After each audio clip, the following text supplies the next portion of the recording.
but he joined with the crew. Basically, I mean the douchebag. Sorry, I didn't mean to use that word. But It's again, fine if you you know, slip up. I'm just being honest, you know, and I understand that a lot of people who stand against them are white people, and they'll be told, you know, to check your privilege. So that's my point. I don't want to be the guy swinging the sword. I want to be the blacksmith. So I want to give you guys a weapon to fight back against them. All right. So I used to be a Muslim feminist social justice warrior, and I turned away from the religion of peace that is social justice, apparently, and that's how I ended up being phalanx the king of the Dragonkin. That seems like a very weird combination. Yeah, it was very A conflicting. Muslim and a feminist. Yeah, that was weird. It was weird. Mind-boggling. So as you people listening at home might have figured out by now, we are making sure to have a black person with us every time. And to give you guys a bit of a preview of just how black I am, I have an overhead light and a lamp directly next to me, and check it out. I'm still this black. Still this black. There we go. There you go. Top. Natural ginger in this. Woohoo! Yeah, he's really dark skin. So, I guess I gotta check my darky privilege. I don't know. What do you think? Oh my god. It's a good thing there's no social justice warriors here. Yeah. I would probably be called a racist by them right now. Well, that's fine. That's why I'm here. So right. Tell me a little bit more about your YouTube channel. Oh, well, as everyone who listened last time, this is a channel that we just talk about the current social issues that are going on right now. We gather up five points to talk about.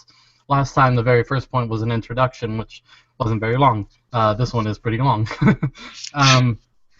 But basically, we just find social issues or anything about society today. We even covered Pokemon Go last time, but this time we don't have anything light like that. So. Sniff. But our very first one actually comes from Pi. It's about stem cell research for MS. Yes. Okay. Awesome thing. What? Just talk about it. Yeah. Yeah. Okay, so stem cell research has come a long way in medical science, but they've done some experimentation with it. Actually, recently they found out that by taking taking actual cells from the patient and then putting the cells back into their body, it's been repairing the damaged nerves from MS. Those of you that don't know what MS is, it is when your neurons are getting attacked by white blood cells. The myelin sheath around the nerve, or the fatty coating, is being attacked, exposing the nerve, and causing actual damage. So, for those of you that actually have MS, this is amazing news. This is a huge breakthrough in science, and I'm hoping that it does actually get approved for America. That's yet to be decided, and yeah, just all around amazing. Do you have anything to add on about what you know about the recent stem cell research for MS, Dion? Well, I know there has been numerous breakthroughs when it comes to stem cell research. The biggest problem that I've been having, and I hope you don't take offense to this, is there are people out there who are opposing it because of the materials used, and their reasoning for this is purely religious in nature. I'm not saying that anything is inherently wrong with that, but you know, there are people out there who are opposing it, and that's a part of it that I mostly get into, because you know, I really want people to be able to have access to the best available care possible, especially women who has MS, because my mother actually has multiple sclerosis. She actually walks with a cane. She has problems remembering things. She worked as a nurse for almost 30 years, and she had to be dragged off of her job kicking and screaming. because she can no longer work because she cannot care for patients, while she has that condition. So it's something that really personally affects me, and I actually was excited to hear about this. I think that there is hope for her. She travels to Duke Medical Hospital every single week. And from South Carolina, where I live, that's like basically almost a 5-hour drive. And so she goes there like every week to try to find help for herself. Can I ask what's at Duke Medical? Like, I'm just curious because my dad has MS, and like we've been using Tecfidera for him, and he got dragged away from his job kicking and screaming. He was a mechanic. What do they find at Duke? Like, what kind of treatment is she undergoing at the moment? I'm not 100% sure of the treatment, but what I'm sure of is that my mom, she was a medical professional, so she's not going to travel to a place that isn't good at what they do. She was telling me that a lot of things that they were actually finding were things that she never got in South Carolina, like for example the advanced CAT scans, the advanced physical scans, the attention to detail. I mean they were basically giving her more drug choice options. Now some of the options that she was given, she didn't really too much care for, because some of the side effects were, how should I say, drastic. She actually describes Are you talking about PML? Like, that's one of the side effects of a lot of them is PML. Yes, but she also described one of them that essentially would eat her brain out. I don't know Yeah, how that's accurate. PML. Okay. That's it's a long word, but it's a form of leukemia in the brain, and it would literally kill them within days. Yeah, and I don't want her to have that one. Obviously, that's horrible. I hear ya. On the note of what you were talking about, people that oppose stem cell research, like I can understand some of the opposition to, because there's two different ways that they work with stem cells, and one of them is through fetal tissue. The other is through adult tissue. I've heard both ways being used, but I can understand the where people are coming from with the fetal tissue on the stem cell research. Right. Because if you see a fetus as a living being, then really to you it is murder to do that to them. Well, yeah, I mean, I understand that. It's more along the lines of, I never want to, and I am a hardcore atheist, right? So, but I never want to get to a point where the ends justifies the means, right? I'm an atheist, and I am vehemently pro-choice, but at the same time, I don't like abortion. I don't like certain elements of stem cell research because again, I have that part in me, but I really think that if this research can save lives, and if you have people out there who have, unfortunately, and I hate to be vulgar, I hope this isn't vulgar, some people who have terminated pregnancies, and those fetuses and a lot of those parts aren't, I hate to say parts, it sounds horrible, but I'm just trying to simplify it in a way that somebody could actually understand it. If you have that available and it's just going to rot away anyways, why not use it? Why not use it to save a life? They're actually doing it with the patient's own cells, not so that way it's customized to the patient. Right. And actually, I did a video about a month and a half ago where they were actually going to use pig cells. Pig cells. Yeah, they were making chimera pigs. In fact, I think I'll give you guys a link to the study that was done on that. Let me go to my channel real quick, and I'm going to show you the study that was done on that. But basically, they're using chimera pigs to basically regenerate lost body parts because pig cells and our cells, they're already using pig skin for like basically skin grafting, right? So they're actually genetically engineering pigs to provide us with organs and with tissue and with all kinds of other things, and I think that could be a viable solution versus some of the usages of stem cells that are more and I hate to use this word, problematic. You know, I hate to use that word.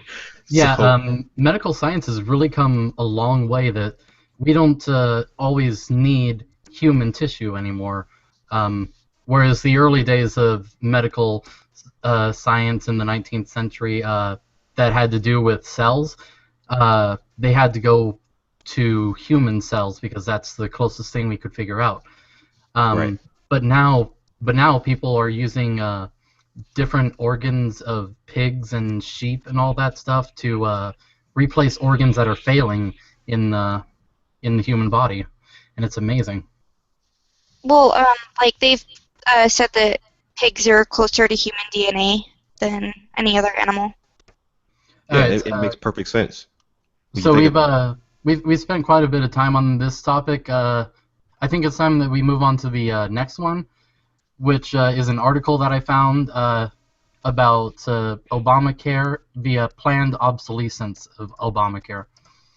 And I'm going to be reading through it, and if you have something to say, just say popcorn or something, and you can say something. How about this? How about we say Popcorn. It's a kindergarten thing. well how about we actually say triggered? Oh my gosh. In honor of all the social justice warriors, okay. Triggered. All right, so this article was just posted a few days ago on the 15th.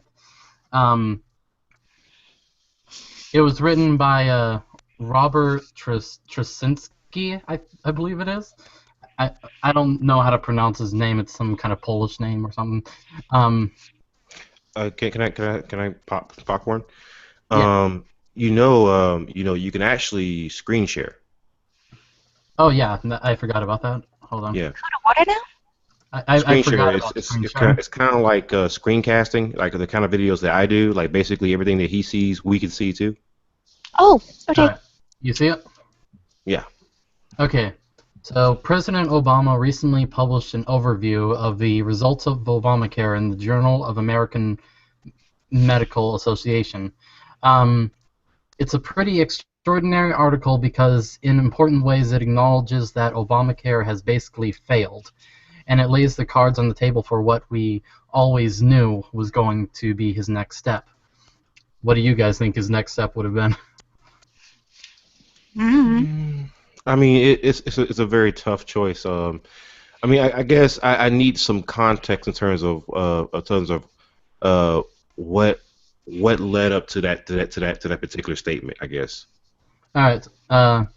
Well, it should tell us some more as we go on. I just wanted to see if you had some opinion at this point. Okay. So here we go. Remember that the whole point of Obamacare was to make healthcare affordable. Its official name, after all, proclaims it as the Affordable Care Act. But Obama acknowledges that health insurance premiums have turned out to be much higher than the law's advocates promised us. Or at least this is the closest you are likely to get to an admission from a politician. Yeah? Why not just be like Canada and go free healthcare, everybody? Well, the problem with that is that everyone talks about free healthcare in Canada, but no one talks about the wait times. No one talks about the quality of care. Trust me, there's a whole lot of Canadians who would rather have our healthcare system because the quality is much better than what you would find in Canada. I have a Canadian uncle that crosses the border whenever he needs to get medical attention because he knows he'll get it quicker here, and yeah, that's basically it. He'll get it even quicker here and better. Honestly, at this point, with as many bones as I break, because my bones are really brittle, it doesn't really matter what the quality of care is as long as I can get it taken care of cheap, because with as many medical bills as I have, it's not even funny. It's ridiculous. Well, in a lot of hospitals up in Canada, they have long wait periods. Unless it's a dire emergency, it takes a while to get in. Well, with your femur sticking out halfway out your leg, just something like that, they would probably rush you in. Yeah, it's cheaper though. Because you could go into shock with that. Yeah, you can. Alright, so should we continue? Yeah. Okay. Both insurers and policymakers are still learning about the dynamics of an insurance market that includes all people regardless of any pre-existing conditions, and further adjustments and recalibrations will likely be needed, as can be seen in some... Yeah? Okay, that was one thing that I absolutely loved about Obamacare. My mom did anyway. There was no pre-existing conditions because at the time that it came out, we had already been denied by 3 different insurance companies because my dad had MS, my mom has degenerative disc disease, brittle bone disease, and then my brother has cerebral palsy. So with that being said, like that was like the only thing that my mom really loved about this was the fact that our family could get health care insurance without being denied because of that. Yeah, I hear what you mean about that. But you got to understand that insurance companies are also taking a risk a lot. And with a lot of the regulations, it gets harder and harder to take these risks to help people.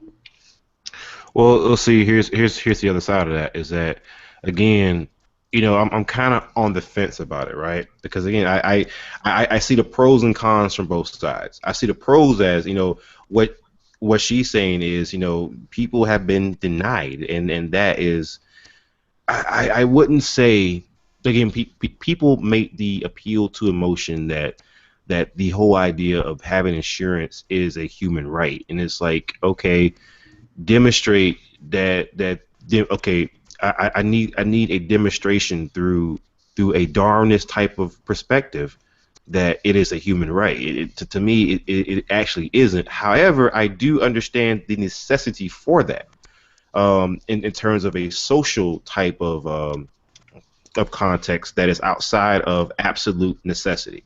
I understand that, right? I understand that having healthy citizens who can pay taxes is probably a much better option versus having a bunch of sick people who can't work and pay taxes. I understand that.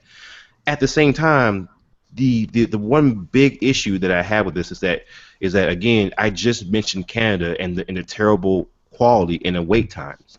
When you have someone who's mandating coverage, but at the same time not taxing it, but forcing you to pay ridiculous rates to insurance companies, you're going to make Canada, but you're also going to make it 10 times worse, because now not only are people being forced to basically have coverage, whereas even if you say insurance is a human right, I don't think people should be forced to have insurance and actually pay for it, or on their taxes come tax season they be penalized for that.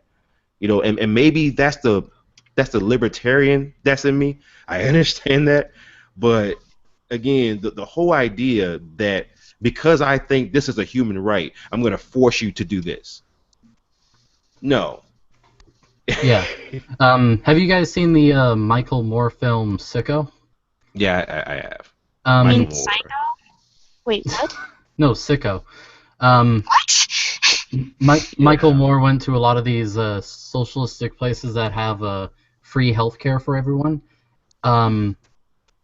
Another person came out and made a documentary. I can't remember what it was called, but he basically exposed the lies that were shown in Sicko.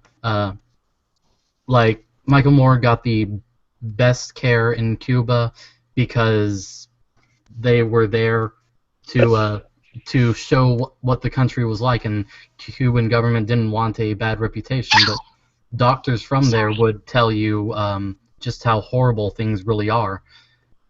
Well, and the thing is, a lot of people like Michael Moore just spread false information about a lot of these things. It's kind of like I remember a while back someone was telling me about how clean this Walmart was, like around the corner, and I was asking myself, I said, this Walmart's always dirty. Why is this Walmart clean now? Well, coming to find out, the vice president of the entire company had came by to visit that Walmart. So that kind of explains why he got such great coverage in Cuba, because he's a freaking celebrity. They're gonna give him the best coverage possible because they don't want negative press about their country out there. Yeah, they get that, and then the majority of the people who are poor, they get such horrible health care and such horrible equipment that a lot of people die. Yeah. So. Well then.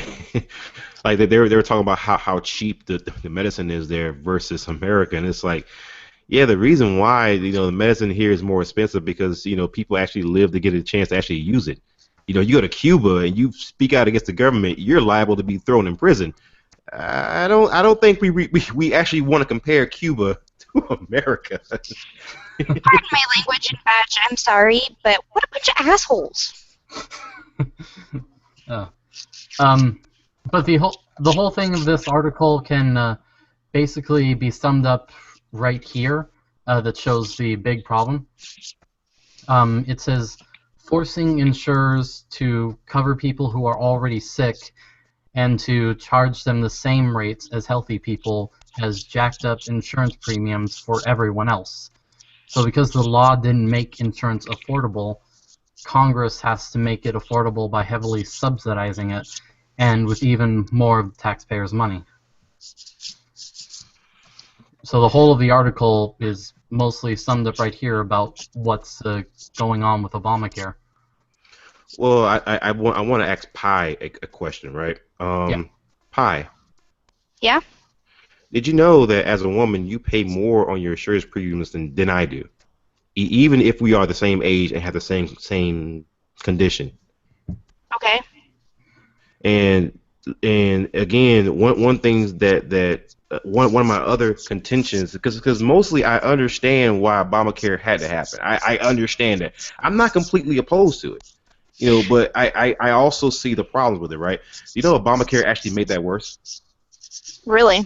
Yeah, it actually made it worse because when you actually do the math, right, that before it was actually bad, right? And the insurance companies were basically saying, and the CDC was saying that women visit the doctor more often than men, and people immediately say, well, pregnancy. No, that's not the case. That's not the reason. Even when you control for pregnancy, women still visit the doctor more. So insurance companies were already charging you more based off of women on average visiting the doctor more. Well, now that you have a law in place where everybody has to be covered, do you see the problem there? Basically, think Things of it that you like never this. have to worry about, you have to pay for. Right. Yeah. Look, here is women here, right? They were already paying more than men down here. Now that everyone has to be covered, the problem didn't get better. It got worse, and here's why: because women simply outnumber men. So when those women start going to the doctor more than men who were already uncovered as it was, what do you think happens? Insurance rates go up? Yeah. And it goes up, not just that it goes up, but it goes up crazy high for women. Well, okay, that's kind of, like, I don't know. I guess for me personally it's kind of ridiculous, but that's because I break so easy. Like, I fall on ice and I break a bone. Like, not even kidding. Right. I understand that again, the argument that I make is that I didn't like the fact that it actually rose premiums for women. I didn't like that. That's another thing I have a problem with. Stupid. Yeah. I don't particularly like the fact that we're gendering, these types of things. I mean, I understand that companies should have the right to charge people what they want, regardless of what they got in between their legs. But I look at things like car insurance. Men are being charged more, than women based off of a cost to benefit analysis, and I just don't see why that should be legal. You know? Well, I mean, like, I don't think that gender separation should be legal at all in any way, shape, or form. Well, I mean, like, with how women usually go to the hospital more than men, men are more likely to be in accidents than women are, which is kind of ironic considering the stereotype is that women are the bad drivers. Yeah, actually, it is the exact opposite. Men are more likely to drink and drive. We're more likely to, believe it or not, text and drive. We're more likely to get in more car wrecks. Yeah, and maybe it's because the girls won't put the phone down. Insurance companies have to also look at that factor as well, because an insurance company is taking a risk with a person, and they have to put up their own money if that person gets in an accident, like with the car insurance. Basically, all insurance companies are risking themselves and their financial security for you. Yeah. Yeah. And so that's why I feel that's why I'm not opposed to the big differences between the genders and what they pay in insurances. Sorry. Well, here's my counter argument. That I think that it's essentially unfair, and here's why I say that. Because when you look at most driving jobs, who holds those jobs? It's mostly men. That also explains why men get into so many wrecks. Because again, when you have men driving so much, like most of your truck drivers, most of your delivery drivers, most of your drivers on tarmacs, most of your drivers in the military, most of your drivers in. Oh, go ahead. This also brings out the fact that me and Badge here discussed what jobs each gender is more willing to take, and men are more willing to take jobs such as truck driving and like different things as you explained. Women are more likely to take more stay-at-home jobs or like local jobs. Continue, sorry. True. That is actually true. That comes down to a term that we use in psychology called sexual dimorphism. It's not just used in psychology. It is biology. But let me go ahead and tell you now. I was a licensed psychologist, so just throwing it out there to you. The whole point is that it seems unfair because it targets people in a way that doesn't seem to be, I guess, conducive to building a strong economy. Because let's say, for example, you start taxing women just for being moms, right? Well, that's obviously unfair because you know that by default there are going to be more women who are going to be stay at home moms, and if you actually have a system that is penalizing them, actively penalizing them, and actually admitting to it, that's going to be a big problem. Versus you have a system. Whereas if you were to go to progressive.com right now, right, and you typed in gender difference, they will actually admit to charging men more, and it's like you're basically charging the gender that is responsible for almost all of the truck driving jobs out there. Without truck drivers, you don't get any kind of products. Most everything that you get comes off the back of a freaking truck, and you're gonna penalize them because they're driving more. Yes, they're taking more risks. You don't penalize people for that. That to me should be criminal. It is well, in a way it should be, but like they're not gonna do anything about it. Well, I still feel that they have to weigh out the risk and the benefit of each person. Like a man that has never been in a wreck in his life and he's been driving for years, he will actually get charged less by insurance companies than the man that has gotten in many wrecks in his life and may not have had his license for as long. So that's the big thing of why I feel insurance companies should be allowed to do that, because the risk to benefit factor. And this happens with both sides also. If a woman is actually a really bad driver and has a history of that, she will get charged more by the insurance companies.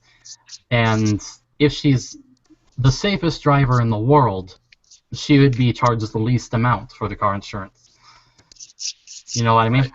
Right. Well, here's the thing is that again, I don't like equality of outcome. I like equality of opportunity. And if your starting point is already unequal and you're basing that solely off of statistics, well, fine. I mean, we can go with that. But again, I'm a psychologist, so I kind of know my stats. So again, should we then ban women from having jobs that are centered around kids because most child abusers happen to be women? Do we do that now? You know what I'm saying? Do we do that? No, that What that would about be those of us absolutely that can't have kids or like even have a hard time carrying? Like, there's also that factor in there too. right. I So that mean, wouldn't be fair to all women at all. right. So we don't do that because again, I am an egalitarian. I believe that the starting point should be equal, right? And then when you mess up, then you start raising the premiums. You do not go into a scenario saying, well, because you have this between your legs, I'm going to charge you more. What is egalitarian about that? Can you explain that word? Egalitarian is different from a feminist, right? A feminist is someone who cares about the advocacy for women's rights. An egalitarian, they are more centered around the rights of everyone. They don't care. They don't put a purpose on it. They don't care if you're black, you're white, you're green, male, female, rich, poor. The basic idea is equality of opportunity. You are given the same opportunity as everyone else. That's all we ask for. I do not care if you end up poor, as long as you had the same starting point as everyone else. You've been given the same opportunity. And the problem is that when it comes to the whole idea of equality, there are two types of it. There's equality of outcome and equality of opportunity, right? I like equality of opportunity and everyone having the same access to the same opportunity. Equality of outcome is something more like affirmative action. Basically, you see and yeah, go ahead. Isn't that one of the original American ideals, is that everybody has equal equal opportunity? It depends on what context in terms of what the starting point for America is, because we know it wasn't always like that, But right now, I feel like it is going towards that direction. I feel the Constitution has always been about that, but the way that people have been interpreting the Constitution hasn't been. Right. Yeah. It's been asked backwards. Pardon my language. Sorry. But like with the Libertarian Party, we also believe in equality of opportunity, but we believe it's equality of opportunity under law in the public sector, but the private sector, there's a lot more freedom, and people have freedom to do what they want with their own private business and such, including private insurance companies. Right. I understand that. I mean, and I was kind of hearing the hard line libertarian in you for a second there. I was like, okay, I understand where he's coming from. But basically, you don't want government to be able to tell a business how they should operate. Basically, and right. I believe that discrimination should be allowed in the private sector as private people's choices, but the public sector should never be allowed to discriminate. That is where you get all the big problems. Segregation happened by the public sector interfering. I'm sure white business owners would not have minded black people buying their stuff. They would get more money that way, but it was under the law that segregation happened, Jim Crow and even slavery. The public sector should never be allowed to discriminate, but private people, on the other hand, I feel should be allowed to. and I can protest them, I can boycott them, I can never go to a place that does discriminate, but it's still their right as private people to discriminate. Right. I guess the way I was coming at it is, again, I'm only really, I would say, culturally libertarian. Socially, I'm more liberal. Because I So mean, you're libertarian light. right, right. I'm you know, you have Coke and you have Diet Coke. I am I'm not even Diet Coke. I'm more like a freaking fizzle, okay? What's that? So basically, I mean, the whole thing is that I think there is a thing called a spirit, right? A spirit of doing something, right? Like, for example, with the whole idea of freedom of speech, I'll right? stop you right there for just a second because my curiosity got the better of me. What the hell is a fizzle? Like, what the fudge? I am not I'm not even like the freaking soda when it comes to libertarianism. I'm It's like just the carbonation. yeah. Oh, okay, because I'm just like, wait, what? Is that like a whole new brand of soda or something that I've never heard of? Well, there's probably one somewhere. Sorry. I didn't look all over the UK, but there might be one there. Let's get back on topic. I'm sorry. No, I guess what I was getting at is the spirit of it, right? If the spirit of how you're doing things is not compatible with my society, I don't want you to exist. I mean, and honestly, I say you should be able to exist. I just don't want you to, and that's just my personal opinion about it, right? I'm not going to tell you to not have a business. I'm not going to try to force you to not have it. But in the spirit of being a egalitarian, if you are engaging in a practice that I don't personally find acceptable, I personally don't like you, you know.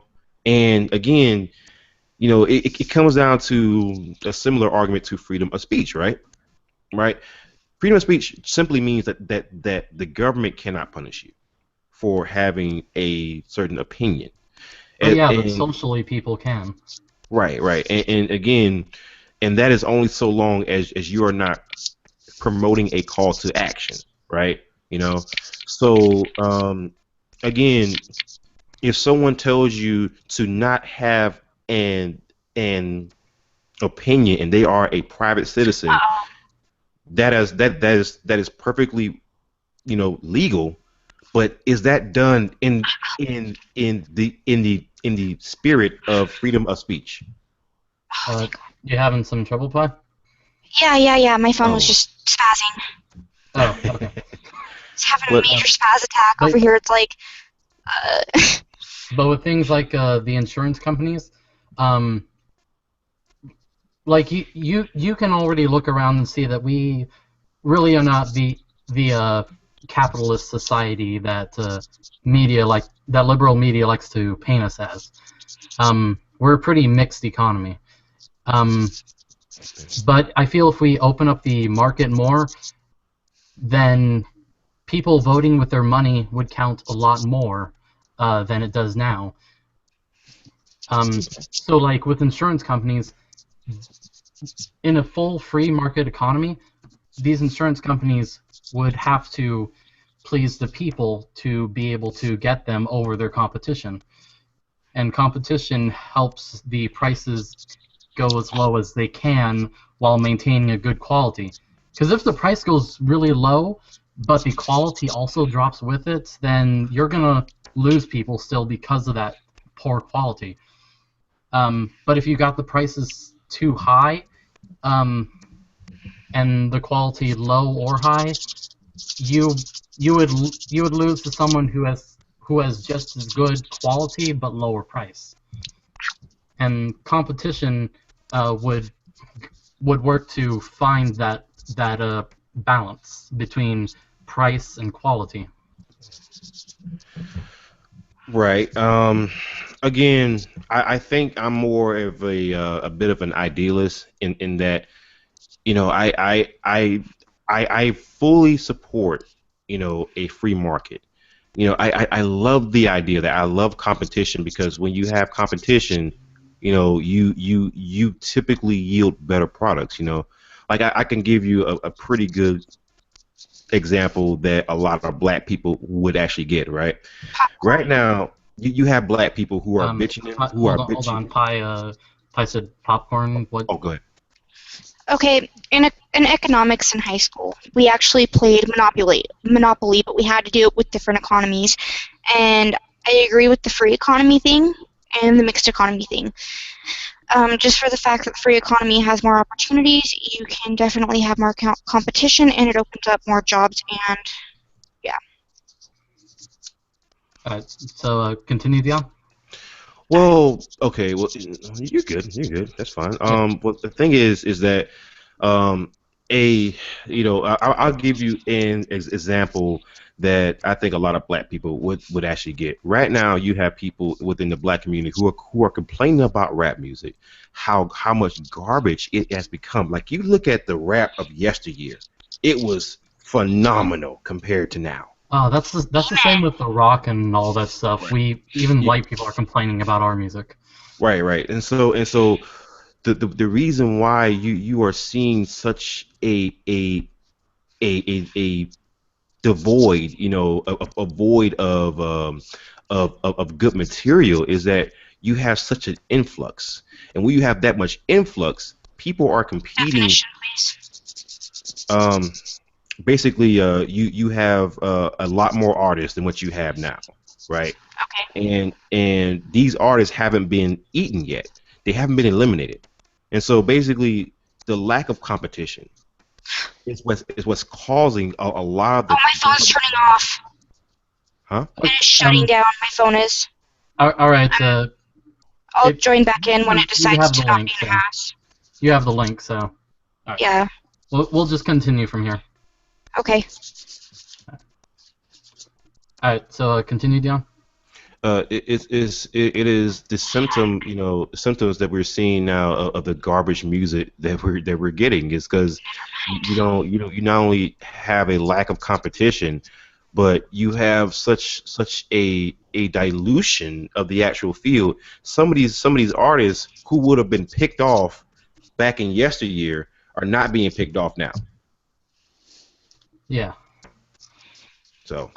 But I feel that's also going to be changing now, as it's actually becoming easier for young upcoming artists to get their music out there, and so the music industry, I feel, in the next few decades will have a big shift. Hopefully. I hope. Yeah. One of the things you want to discuss was the Turkish attempted coup. That's point number 4, but we can move that to 3 if you want. Wait, what is that? Okay. Yeah. Let's move the Turkish coup to right now. So basically, what's been going on in Turkey? What was it? The last 2 weeks? Is that how long? Yeah, the last 2 weeks. A group of people from the military have been trying to overthrow their current government.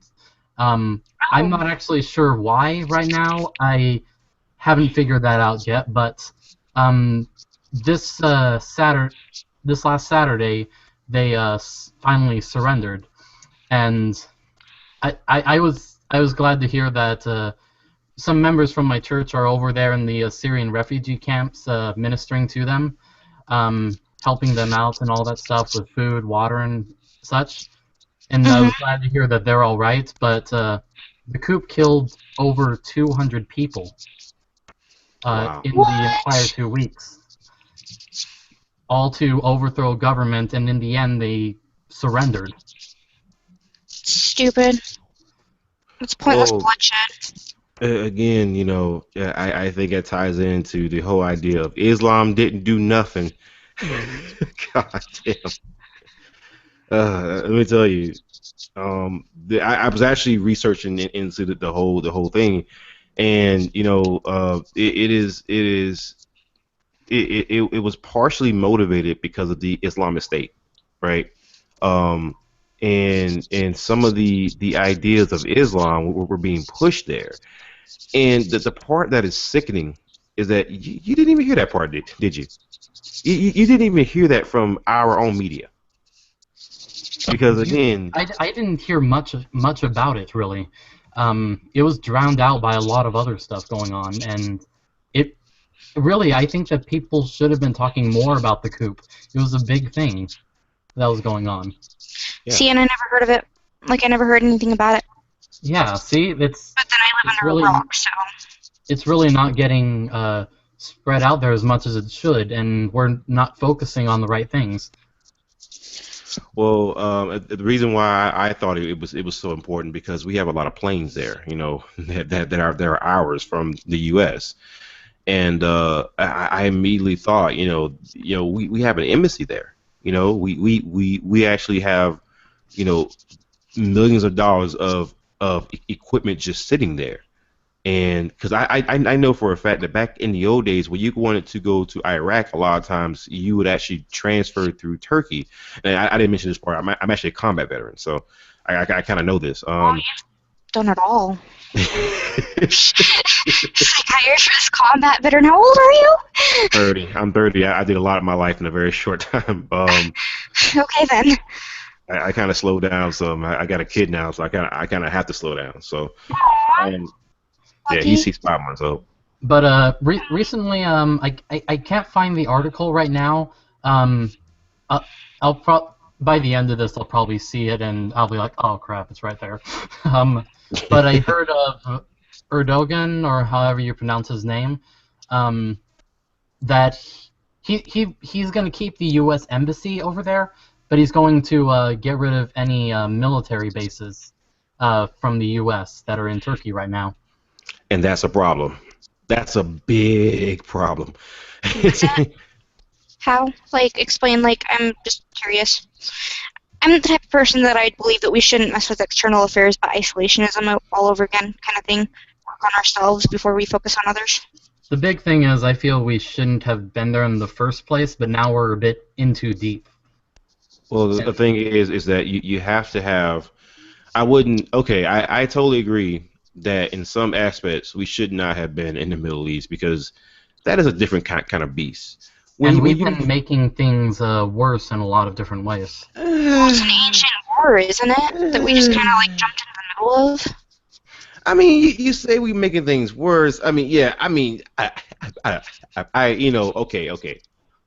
Iraq, you can make that argument. Afghanistan, you can't make that argument. You can't empirically prove that we made that country worse because let me go ahead and tell you now, that country was shit beforehand. Absolutely. Over 80% of the citizens are illiterate. Well, yeah, I guess you could make an exception for Afghanistan. Yeah. But we've had some problems over there with arming people that would later turn against us. Yeah, and you got to remember the context because we actually armed the Mujahideen, right? We actually pretty much armed the Taliban. But remember the context because when the Soviet Union invaded Afghanistan, that's when we armed them. It's not like we were arming them for nefarious purposes. We were arming them so that they can fight back against the Soviet Union.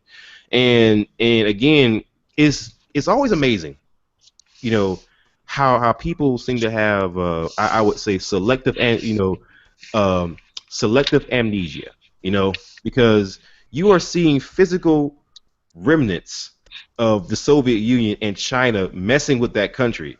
All right, there are tribes in Afghanistan that are that actually have blonde hair, blue-eyed Muslims. How do you think that actually happened? Because the Soviet Union, when they invaded, raped their women. And so that's how you ended up with tribes there that are blonde haired and blue eyed, and that was happening for a long time. That was happening long before the actual Soviet Union invaded. You have Asian looking Muslims in that country, and when I say Asian, I don't mean from India. I mean slanted eyed Asians in a Muslim country.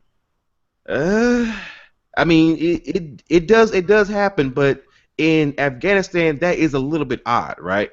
Unless there were some kind of battles, some kind of mass immigration that happened in the past, you just wouldn't get that without those factors, right?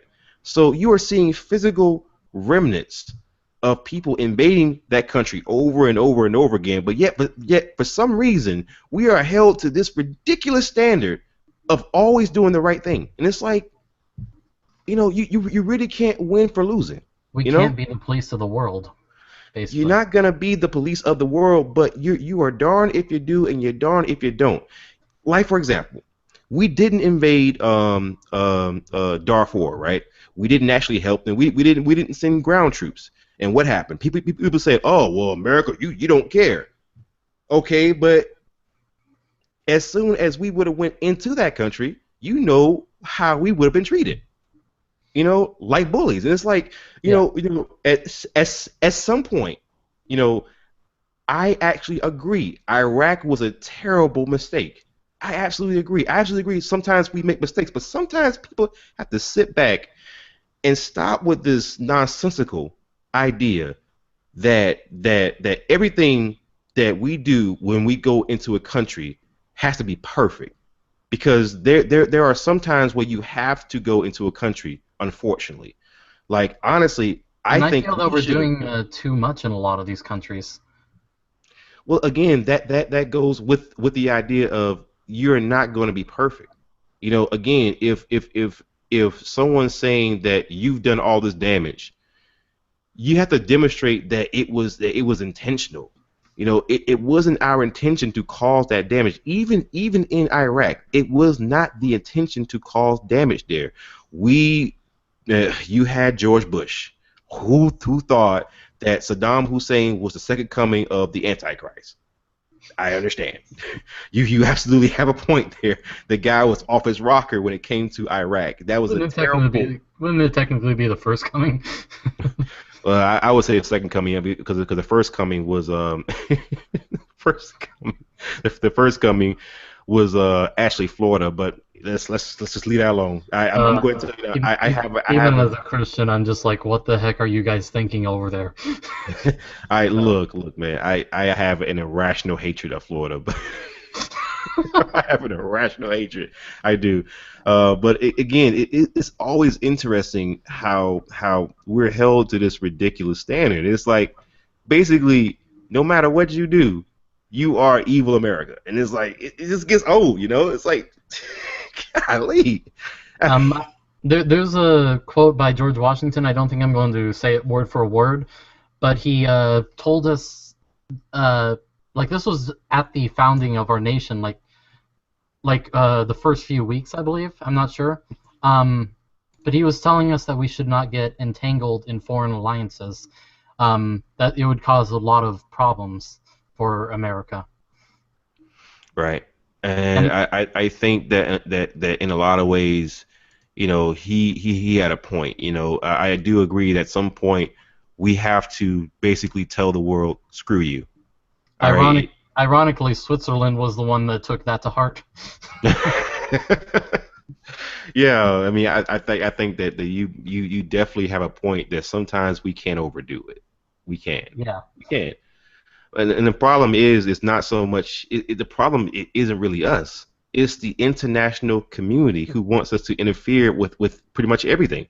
You have countries who will constantly contact us for aid, and it's like, dude, at some point, you give a man a fish, you know, you see what I'm saying? Like, Yeah. I mean, there's we do not have a responsibility for other countries. You know, Yeah. that Um, is not our problem. and like I'm not one of the people that thinks we should take every troop home instantly at this second kind of thing. But I do feel that we should slowly bring them back over time and get these countries to be able to stand on their own 2 feet. Like South Korea, they have the capability to stand on their own feet, but as long as we're there babying them, they're not going to be able to stand up to North Korea Well, on I, their I, own. I I understand why we're in South Korea, and it's not so much that South Korea has stand up to North Korea. We are there as a deterrent. You know, the war between South and North Korea is not over. It's just a very long ceasefire. You know, it's not actually over. So again, we are there as a deterrent because if we weren't there, North Korea has nukes. Do you really? That one's not even confirmed yet. But we don't. It's kind of a risk right now. that we're not sure. Not Oh, you're pie. Yeah, I've been trying to say popcorn for a while, but like Sorry, I couldn't hear you. I realized my mic was muted. Okay. Anyway, like I think that we should have just stuck with George Washington's because I believe very strongly in isolationism, always have. I just think that we should like completely focus on ourselves and say screw you to everybody else. Well, there is a difference between isolationism and non-interventionism. Both. And I feel that an isolationism would basically destroy our economy and everything about us. Or would it actually build it up? Think about it for a minute. Well, I mean, North Korea is an isolationist. They don't let anyone in or out. They are basically closing themselves off to the world, just like Japan used to do. And it was only until Japan opened itself up that it experienced prosperity. And when you look at Switzerland, they're a non-interventionist. Their borders are pretty open. You could just walk through without a passport, even if you're backpacking through Europe. And they don't get involved in foreign affairs and all that stuff. That's the difference between isolationism and non-interventionism. I understood the differences between them in the first place. I'm saying like we should just like completely isolate ourselves for a while, work on us completely, like entirely like redo our economy, redo everything, and then open back up. But I just think that would be very disastrous to our economy to just go full isolationist. Or would it actually be beneficial in the long run? That's the question. Yeah, it would hurt us for a little while, but in the long run, wouldn't it be beneficial? I mean, I guess from the standpoint of being, you know, if you want to make a type of idealist type of argument, I mean, yes, you could make that argument. But here's the problem: is that idealists typically don't live in reality. You know, reality dictates that the most powerful kingdoms, the most prosperous kingdoms, were pretty open. Yeah. I don't necessarily live in reality all the time. So. And I feel that I was saying like basically the argument, and not you personally. And I feel that the best way to be open is to simply not intervene in the affairs of other countries. And that's the best way that we can be open. Our economy would be able to fix itself if we kind of stop going into all these places and basically coddling them. Yeah. Right. I mean, okay. I mean, I understand what you're saying in terms of saving money, in terms of stop calling, especially countries that have historically kind of leaned on us a little bit too much. And I don't think I need to go through all the roulette of examples. I think we all know the countries I'm talking about. Oh yeah. So, but I think that sometimes you have to intervene in some things. Like I'll give you an example. What if we didn't intervene in Afghanistan? Yeah, I understand. You could say the Mujahideen would have been probably wiped out.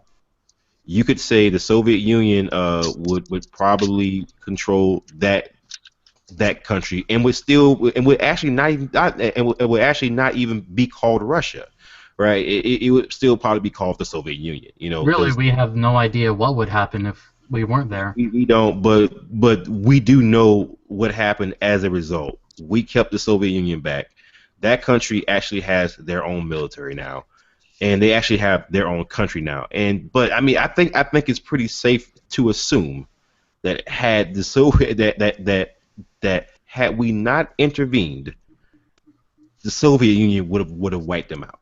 I mean, absolutely wiped them out. I mean, before we came along, they were being pounded, absolutely pounded. I mean, they were getting pounded like a freaking $2 hooker, man. I'm telling you, it was bad. It was I'm sorry. bad. I'm a dirty-minded individual. I'm so sorry. But I do feel that Afghanistan is kind of leaning on us a bit too much right now, and it's making their military weaker than it could be. I'm like I said, I'm not saying we should instantly just pull everyone out of there, but we should start to slowly bring them out and to give Afghanistan a chance to stand on its own 2 feet. Oh, we definitely agree. Because I am sick. I am sick of having our troops deal with the freaking ANA, which is the Afghan National Army. Look, let them stand on their own 2 feet. If they can't control their country, then we damn sure can. Sorry. Yeah. Sorry, not sorry. There was a private group that they were completely privately funded, and they would go over to the part of, I think it's Syria, that's not under ISIS control yet, or at least at that time. And they would train a lot of these Christians that were exiled from the land. And I really wish I had the report with me, but the U.S. government spends 10 to 20 times as much to train the same amount of troops as they did. And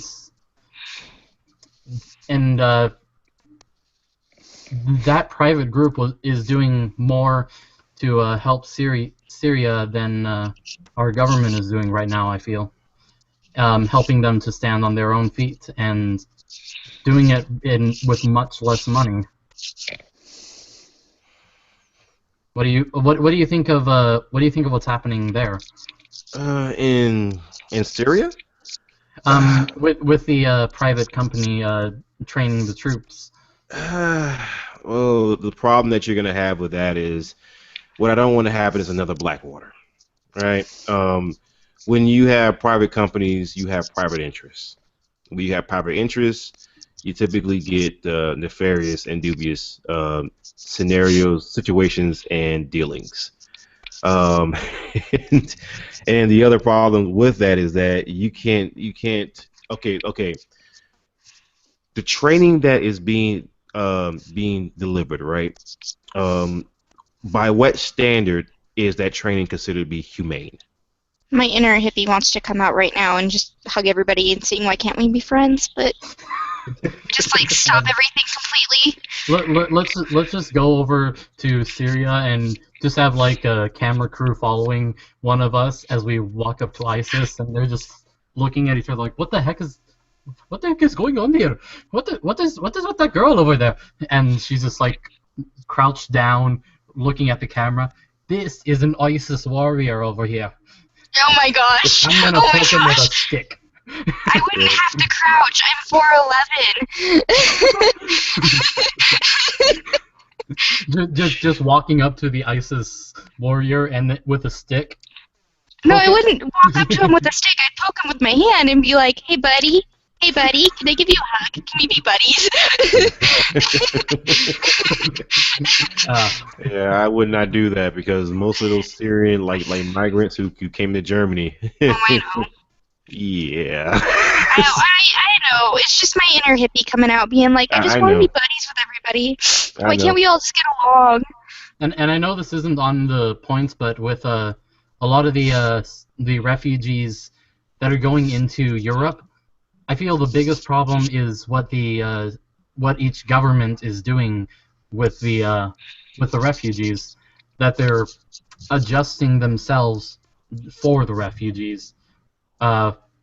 Rather than saying, if you come into our country, you are under our system, and that causes a lot of problems. And in the UK, a lot of the crimes that these refugees commit are kind of looked over by the police force over there because they don't want to seem Islamophobic, basically, for arresting or racist. Yeah. Yeah. Well, here's the thing. It's the problem that I'm seeing. Oh, it's okay. It's okay. The problem what I'm seeing with this massive influx of refugees is that it's not so much that they are coming, because I have, again, I like the idea of having an we being pretty open, and in Europe being pretty open. Yeah, I'm all for the I have no openness. problem with that, but here's the very thin line that I walk. Okay, in that if I know you're coming from a country that has a particular view of women in particular, and I know that you're coming from a culture that has a particular view on women in terms of women's rights, in terms of gay rights, in terms of Transgender? yeah, rights. If I know that you have a government that has very regressive views towards those issues, I'm not saying to block you from coming into the country. What I'm saying is do a very extensive background check.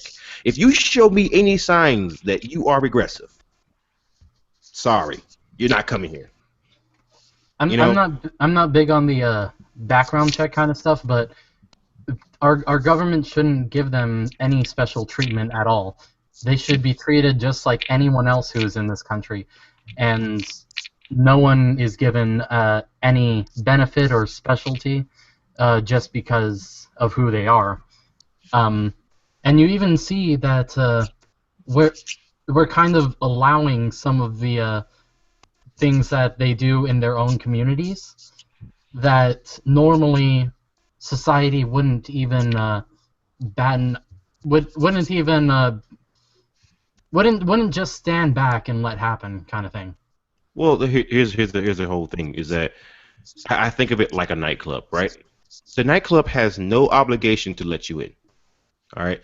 If you do not fit this criteria, the nightclub does not have to let you in. If the nightclub says you wear dress pants only, or else you do not get in, and that nightclub says, well, you're not wearing dress pants, so you do not get in. Sorry, that is the rules for everyone.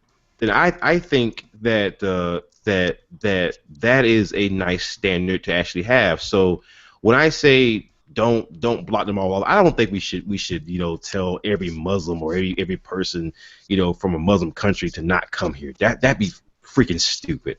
Okay, I would never say that. What I am saying is that if I were to question you, and I were to say, hey, how do you feel about women? And if you say something regressive, fine. But then, if I were to turn around and say, okay, what do you think should be done about this? Like, if I were to ask you, if a woman is to walk down the street without a hijab, how do you feel about that? Yeah. If you say, well, I wouldn't like that, I say, fine, that will not get you barred out of my country. But let me ask you another question. What do you think should be done about this? What do you think government should do about this? If you say something like, kill her, I'm sorry, you're not welcome. You're absolutely not welcome. You should add Ryan into this. I think you have some interesting viewpoints. Yeah, but we gotta get it. We gotta figure out how we're gonna fix his mic problem. Yeah, that's true. But anyway, with this, it goes back to my belief of private versus public responsibility. Hell?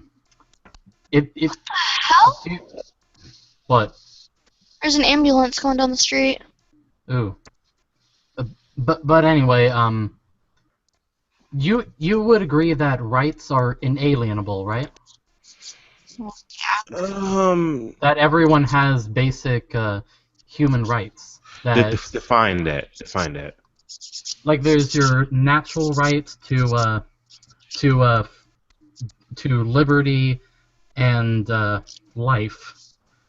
You have a natural right to do what you want with yourself.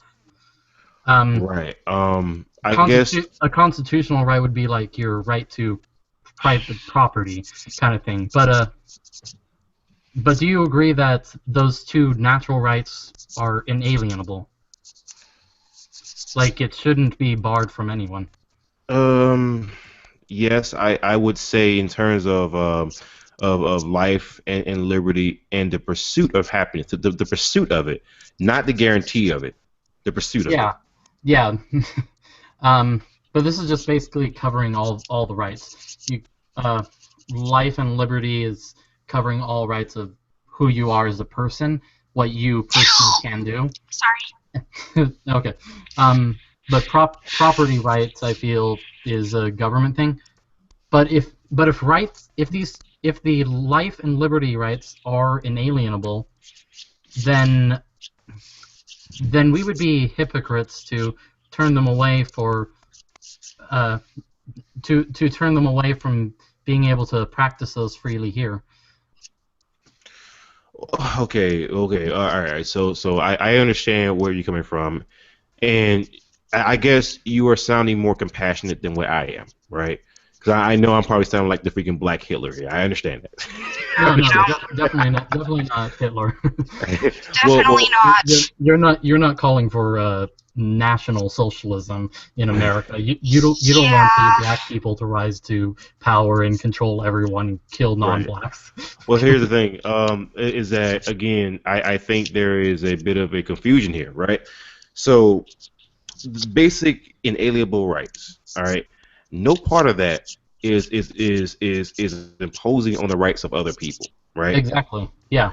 Now, one of the hardline libertarian stances, at least I thought, is that government's job is to protect its people, right? It's to protect people's rights within the country. The basic constitutional job of the government is to protect your right to do what you want with your own body and your own life. Right. And well, and the to problem protect others from you interfering on their rights. Right.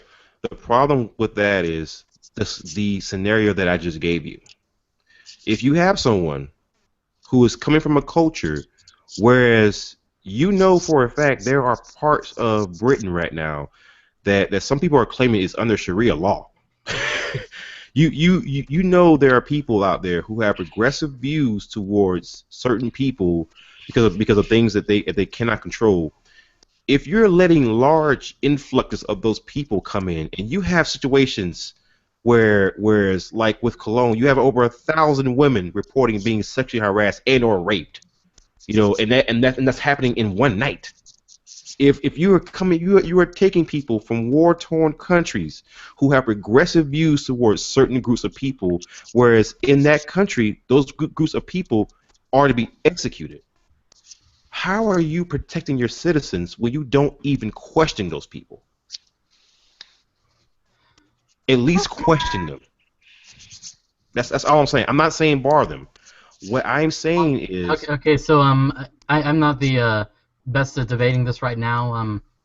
I will get some more information and get back to you on that. But I feel that we should move on to the next topic now. We can come back to that later. We've been spending a lot of time on this one. Is that all right with you? That we come back to this? That's fine. That's fine. Yeah, because I'm not the most informed on every single topic. So, yeah. Well, I'm a freak, man. I tell you, like I actually got someone told me that I'm a freak of nature because I actually put 71 citations in one video. So. Yeah, this is why we do discussion hangout rather than a debate hangout because.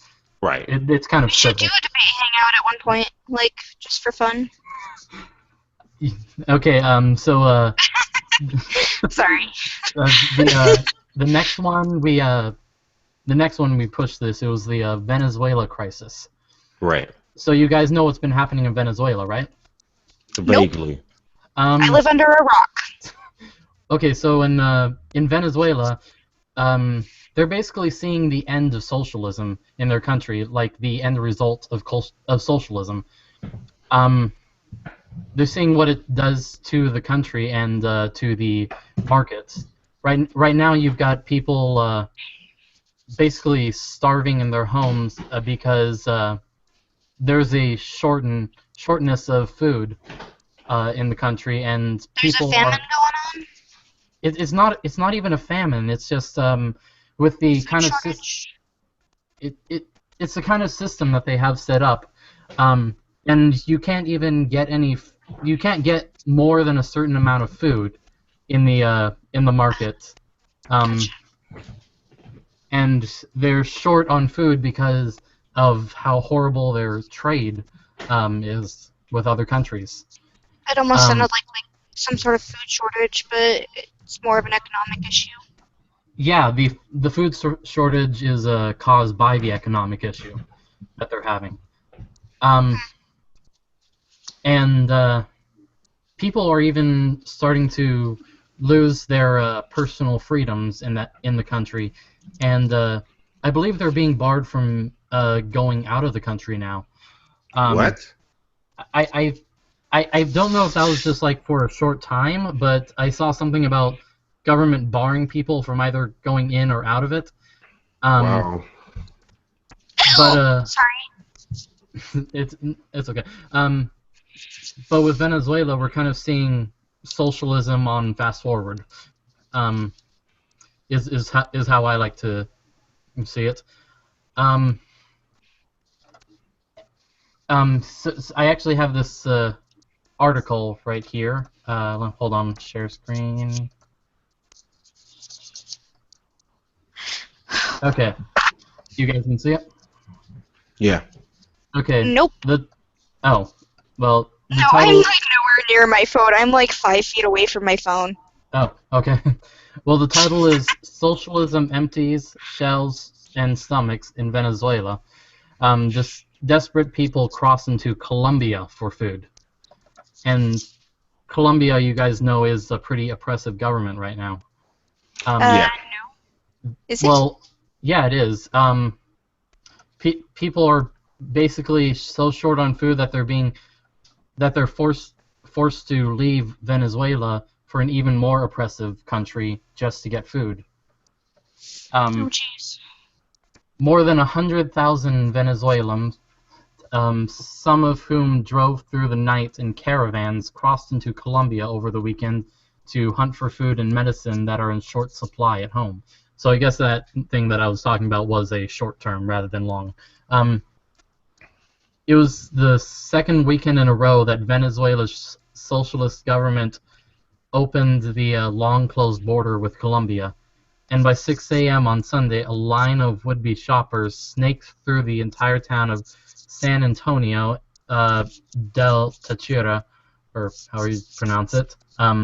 Some had traveled in chartered buses from cities 10 hours away, and this is all just to go in there for food and medicine, because of how horrible things are in Venezuela right now. Wow. Are we allowed to go in that country? Well, there is one good thing that I have been hearing about Venezuela. I don't know if what will happen from it will be good, but the very end result I feel would be. Basically, you're seeing a rise of liberty-minded people down in Venezuela that want to completely reform the government. But yeah. As with any kind of socialist or communist or authoritarian government, they're really trying to hold on to what they have right now. They're trying to hold on to the system that they have, even if it's failing. And Venezuela's failing right now. It's the crisis that they have over there. People are starving and not getting the medicine they need. Even their socialized health care is failing. So it sounded like you had some stuff to say about it also, Dion. Well, here's the thing, is that I call this the how should I word this to not sound like a jerk. I call this ironically hilarious, only from the standpoint of when you see a system that is openly socialist, that is ridiculously socialist, when you see it fail, and I guess that is the the irony of all this is that you are seeing you are seeing a food shortage, you are seeing a crisis, and people do not know how to react. Things that you wouldn't generally see in a country that is more free, you know. And I really I really hope that there is a reforming of how things are done in Venezuela. I really do think. Yeah, I feel that the only reform that will happen is through a revolution of this rising of liberty-minded people. I feel that the only way that the regime is going to change is through a revolution. Well, I mean, I do think that you are absolutely right. I mean, that is I do not advocate violence. I do not advocate violent uprisings. I do not do that. But I do not do that. But if you have a government that is truly oppressive, and again, I don't want to use that word too willy-nilly, because we know SJWs, they throw at everything. God damn. I was actually reading the article earlier about Pokemon Go being racist, but we'll just skate past that. What? Yeah, Pokemon Go is racist. I've read on a very suit that Pokemon is actually sexist. I've read that Pokemon puts Black lives in danger. Yeah, we'll just skate past that. Explain that to me later. Yeah, I will. But basically, if you have a government that is actively oppressing their people, I could understand why there will be a violent uprising, why there will be a revolution, and unfortunately, in this case, I do think that that's going to have to be a intricate part of reforming that country. I just don't think we need to be arming people, doing what we normally do. Meddle, leave them alone, let them sort their own crap out. They're going to be able to sort it out much better if we just leave things alone. Yeah, basically. But you already know that we're not. Come on. I don't know. Our government doesn't seem too interested in doing anything with Venezuela right now. I think our government really is hoping for this kind of uprising, but if we meddle in it, then we could ruin what could happen after the uprising. Right. Yeah. In a way, America's kind of like the nosy old lady next door. It really is. Like, they have to know everything, and then, like, everything that happens, they're always calling the next neighbor saying, "Oh, did you know about this?" Yeah, I have actually two political ideologies of mine. One is a realistic one, which is my libertarian stance. The other is an idealistic one, which I would love if a world was like this, but I know it's not realistic to happen. And in that one, that kind of drives my say to no revolution kind of thing. I'm a Christian anarchist. It's not a revolutionary politic, and I have something really fast, yeah. And it's kind of off topic, but not. I have a friend who is like all out communist, and he says that anarchists are the same thing as communists. No. Communism uses force of government, where anarchism is complete voluntarism. I don't know if he's like referring to like, cause he read Karl Marx, the Communist Manifesto, well, and he's like, the only way that a communist government can work is if it forces its ideas on the people. If it forces the people to go through what it wants. There is a thing called anarcho-communism, where the people voluntarily follow the ideals of communism. So there's that. Okay. I don't know if that's what he was referring to then. I'll have to ask him later.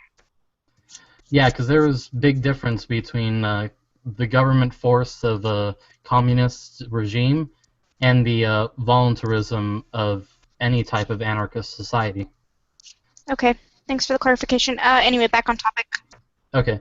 But yeah, through that idealistic belief of mine, revolution isn't thing I think would bring lasting change at all. But looking at the world right now, I can see that's actually what's going to be happening in Venezuela, and it's the only way things are going to change. But again, I don't think it's going to be a lasting change. Oh, sorry. Drink some water if you're having such hiccups. They don't go away. They never go away. They always happen. You know, in my community, we would say, "She thirsty." Oh my God! No. The thirst is real. I guess you can ask Brian that one. Oh, yeah. Oh my gosh. But Oh man. That shut that down really fast, didn't it? Okay, but do either of you have anything more to say on the Venezuela crisis issue? I will be watching. I'll probably just be very listening to you two talk curious about it. Yeah, it'll probably come up again as things continue to progress. So we got one last topic. Oh boy. And this one I know that you love to talk about. Oh boy. The Black Lives Matter movement. Oh god. All right, let me go and stop you there. Popcorn, bacon. I want to say one thing before you say something. I want to say one thing first. I'm not an All Lives Matter guy, but Black Lives Matter is stupid. Okay, go. All right. Let me give you a little history of me and Black Lives Matter. All right, so I started my YouTube channel back in May. Okay, that's May, June, July, current. All right, so as of me starting my YouTube channel 3 months ago, I have received a grand total of 9 death threats from Black Lives Matter. One of the death threats I've gotten was directed at my 5-month-old son, who I was told to flush my son down a toilet. I did not tell my wife about that death threat because I think that she would have freaked out. You know, she would have told me, you know, stop doing YouTube at this point. You know, Oh man. so I've been called a coon so often that I actually use a dragon as a moniker, right? As like a mascot, right? So I actually found a picture of a dragon raccoon hybrid.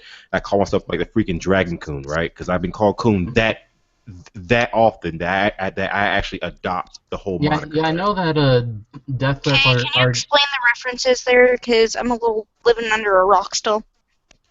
Oh, well, coon. Basically, if you are a black person who dissents from Black Lives Matter, you are called a coon, a Uncle Tom, a porch monkey, a house nigger. You are called all kinds of horrible names. And the thing that I try to explain to white people is that if you think they are aggressive with you, they are more aggressive with people like me because we are a problem for their narrative. So they are far more aggressive with me. They will actually send death threats. I know people like Naked Ape, right, who has like over 60,000 subscribers, and he's telling me he has talked far more junk about Black Lives Matter than I ever have, and he's saying he hasn't received one death threat, but I've already received 9. All right, so that is showing you they are way more aggressive with people like me because we are a problem for them, right?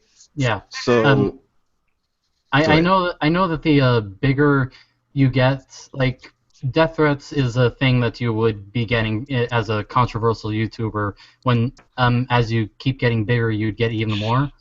But to get one that's directed at your family rather than you, that's just horrible to hear about. Well, I had one, and my wife actually got contacted. I had one who couldn't win a debate with me on social media, so she went to my wife and was insulting my wife because of something that I said. Again, this is the real movement here. You had a YouTuber named Blair White. I don't know if you are aware of her. Blair White actually for Pi and other people that don't know, Blair White is a transgender man to woman who is very outspoken against Black Lives Matter and a lot of movements that feminists and even the LGBT community have been going into, and is very vocal about her libertarian beliefs as well. So. Okay. Right, and she's actually received a lot of death threats from Black Lives Matter, and Oh yeah, she's not even doing videos for a while because of some big things that are coming up. it actually got bad enough when she actually contacted the FBI because her family was being contacted. Popcorn. Go ahead. Yeah.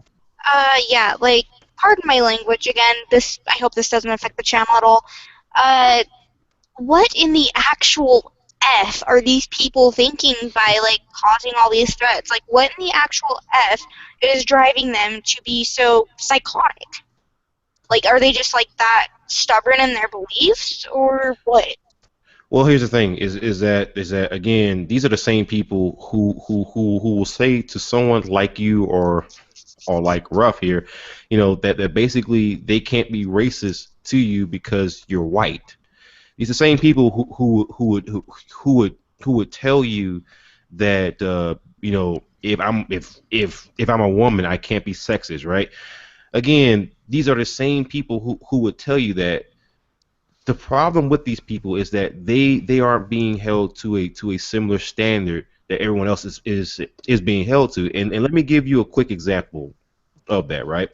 So in my video, one of my latest ones is actually entitled "Micah Johnson and Black Lives Matter. We have an issue," right? And Micah Xavier Johnson, he was a Dallas shooter, right?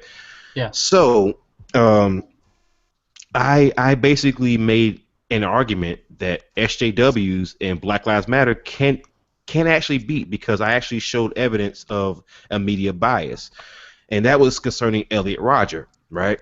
Elliot Rodger was labeled a men's rights activist, and he wasn't. He absolutely wasn't. And there were media sources who actually had to go back and actually correct themselves, who actually apologized for mislabeling them, but they still were adamant about the MRA movement, saying that they basically inspired the killings that were perpetuated by Mr. Rodger, right? Well, Yeah. my thing is that if you can blame MRAs for what Elliot Rodger did, right?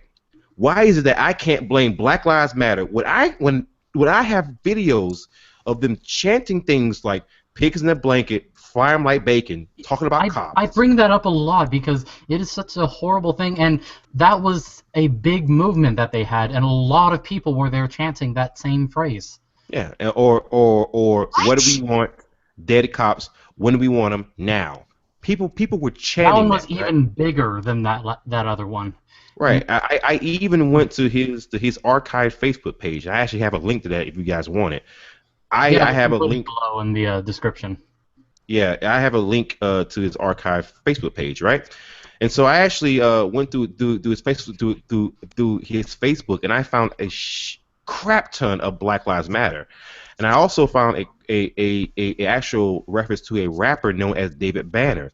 David Banner, Downtrend wrote an article on him as of May 22nd of this year.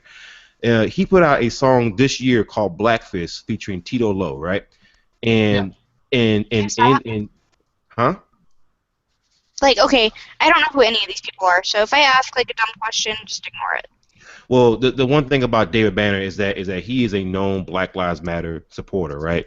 And he is known to advocate the killing of police officers, and it actually goes back to things like Blackfist, where he in that video is seen hanging a white police officer in that video. All right, and Micah Johnson. What? Huh? Wait, was that the music video that you did in your podcast video? Yes. I could not even get through that because of it. I had to skip past the music video because of just how horrible it is. Well, the thing is that David Banner, this is actually nothing new, right? David Banner put out an album a while ago called "The Greatest Story Ever Told," and it was actually the second version of that same title. It's like the greatest story ever, I'm told, too. And the very first song is called "So Long," and I actually remember listening to that song because it had just came out when I was in Kandahar, right, Afghanistan. So I actually had downloaded it before I actually left home. So I was listening. I was actually I was listening to that song, and within the first 10 seconds of that song, he's telling people to bang cops, which is translation, kill cops. The first Oh, 10 I took seconds. that dirty. Well, of course you would. Maybe he does under the surface. Well, hey. I actually do not mind playing dress up, little handcuffs. Just kidding. Oh my god. Oh man, but again, we can somehow link Elliot Rodger to the MRAs, and don't get me wrong, I'm not a fan of every MRA. Trust me, and MRAs have had debates. I'm just an anti-fem rather than an MRA. Right. So. But again, we actually linked Elliot Rodger to the MRAs, but for some reason the liberal media will not link Micah Johnson to Black Lives Matter, despite his own Facebook page demonstrating he is a part of the movement. Crazy. Absolutely insane. This is why these people feel like they can do whatever they want to do, say whatever they want to say, because they already know the media is on their side. And I don't. It still feels weird for me to say this, but Snoop Dogg is the one that's doing good right now. With him trying to build relations with the police in Los Angeles, and he's doing even more than I'm seeing the Black Lives Matter do, and he's not even calling himself part of the movement. Yeah, Snoop. I mean, he's also very good at marketing. He could probably share the exact same views as those people, but he understands marketing. He understands that right now Black Lives Matter is under a lot of heat. Ow! And ever since Jamaica, he's also kind of toned down a bit, not as aggressive as before. Yeah. I never thought that was actually him. Well, you remember when he went to the whole Snoop Lion thing, right? Yeah. Oh God. Don't remind me. Sorry, I have to laugh. That was tragic. But again, the thing about Black Lives Matter that I've been explaining to people, I've actually had to go at my own brother, who's a social justice warrior. He is about as full SJW as you could possibly get, and I have to explain to them is that when you have a cognitive bias to blindly support a movement that was, first of all, the inspiration for that movement. One of the biggest inspirations was a cop killer, who is her name is Asada Shakur. She is now in Cuba because she is actually in hiding from the U.S. government. She killed the police officers, and so at a lot of Black Lives Matters events, they would actually pay homage to her. It's like, that's a cop killer, and you're praising her, and that's when I first started questioning, do I really want to be a part of this nonsense? And honestly, Black Lives Matter was what turned me against social justice, because I finally saw it for what it was. It was racist. And it was sexist. They did talk of this good ideal at the start, like some of the stuff it wasn't too bad, but then even early on, a lot of really racist people came up and were leading the movement. There was this one pastor, I can't remember who he's called, but he was telling all the people to kill them, to kill the cops and the whites, like whites and cops were killing black people. Well, I think that that people like that, but also, and let me kind of bring some street knowledge here, okay? Understand? I grew up in the projects. I did. All right, I don't live that way now. So I grew up in the quote unquote hood. I was hood, okay. I drank Kool-Aid. I had ghetto freaking crab legs. I had grape drink, okay. I had watermelon, Oh, I whatever. love the grape jinx. But There was a freaking spider on me. We get hobos and recluses and stuff around here, okay? Ooh, that is bad. Yeah. Oh my gosh, it's just a harmless house spider, but it scared the hell out of me. Holy fuck. Continue, Dion. all right, so basically, let me explain the main problem, right? There's another video series that I did about social justice being taught in grade school. It's being taught in grade school now because if you've never seen the story about Bank Street School in New York, you really need to go and read up on it. There are certain schools out there who are teaching the progressive stack, who are teaching social justice, cultural Marxism in grade school. They're doing that now. But the main problem that I'm seeing now is that colleges and universities are pushing this. So when people discuss things like Black Lives Matter and radical feminism, they don't really get to the actual root of the problem. They're just basically complaining. Okay, go to the source. All right, and the reason why I brought up the whole streets thing, right? It's because I see it like a street game. All right, you have your crash dummies, and you have your OG, right? Your original gangster. Okay, you know. So Nice reference, by the way. the OG, all right, is the college professors, the college deans, the college presidents, the preachers in the churches, the civil rights leaders, those people. They are the problem. They are the head of the snake. Those are the people who we have to defeat on an intellectual level. These are the people who will not open themselves to a debate because they understand that say for example you had 100 of me and they had to actually debate me in an open area where lots of people of different colors can hear us. They would not survive. This is why they do a lot of their stuff in terms of indoctrinating children, creating safe spaces in colleges and institutions of higher learning. This is why they do this, because a lot of it is done under cloak and cover. And now that it's actually coming out, people are shocked by this. I was actually in another video, I was showing a MSNBC news program that they actually featured a NYU professor by the name of Jonathan Haidt, right? Jonathan Haidt, he was mentioning all the safe spaces and everything else. Now, mind you, this is MSNBC. They are notoriously liberal.